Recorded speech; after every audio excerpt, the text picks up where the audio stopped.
This 70-year-old man is hunger striking until death. His protest is in support of Indian farmers who want more subsidies from their government, but their demands go against the rules of the World Trade Organizations and challenge the interest of powerful countries like the US, Canada, and others. And I'm going to explain all of that. But first, some context. Since November 26th, farm unions have been attempting to march on New Delhi, but have been stopped at state borders by Indian police who've held them back. Since then, farmers have made encampments on the highways where they've been stopped. And one of those is at the Kanori border in Punjab, where farm union leader Jagjit Singh Dhaliwal is on hunger strike. Now, Dhaliwal and the other farmers' acts of civil disobedience build off the 2020 to 2021 Indian farmers' protests, which at its peak had more than 250 million people participate in what became known as the largest protest in human history. And while that initial protest ended with the Modi government being forced to withdraw pro-corporate agricultural reforms, it never solved the root of the issue, which is the reason why farmers are facing an epidemic of cancer, more than 10,000 debt-related suicides a year, and ecological collapse. To help make farming more sustainable, farmers are demanding for more price floor subsidies, locally known as MSP, so that they can diversify the kinds of crops that they can count on for an income. हम MSP की guarantee का कानून लेना चाहते हैं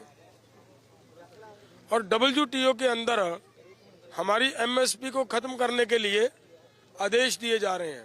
But one of the major obstacles for more subsidies is that the subsidies they've already have for rice and wheat are already seen as a major problem for more powerful and advanced countries who pressure India through the World Trade Organization. Under the World Trade Organization's Agreement on Agriculture, developing countries like India are only allowed to subsidize their production value of crops by 10%.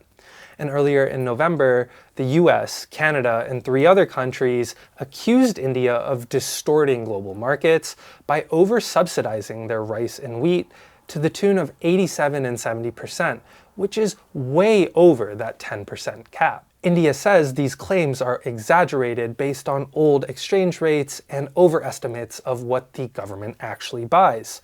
And one counterpoint that Indian analysts often make is that on a per-farmer basis, Indian farmers get less than $50 in subsidies, while the average American farmer gets more than $7,000. Now, this discrepancy, amongst others, are the reason there are many critics of the World Trade Organization from the Global South, who say that the rules of the institution were made in a way to favor advanced economies at the expense of those from the Global South. And it's the unfairness of these rules, which is the reason why leaders like Dhaliwal were advocating for India to leave the World Trade Organization's Agreement on Agriculture earlier this year.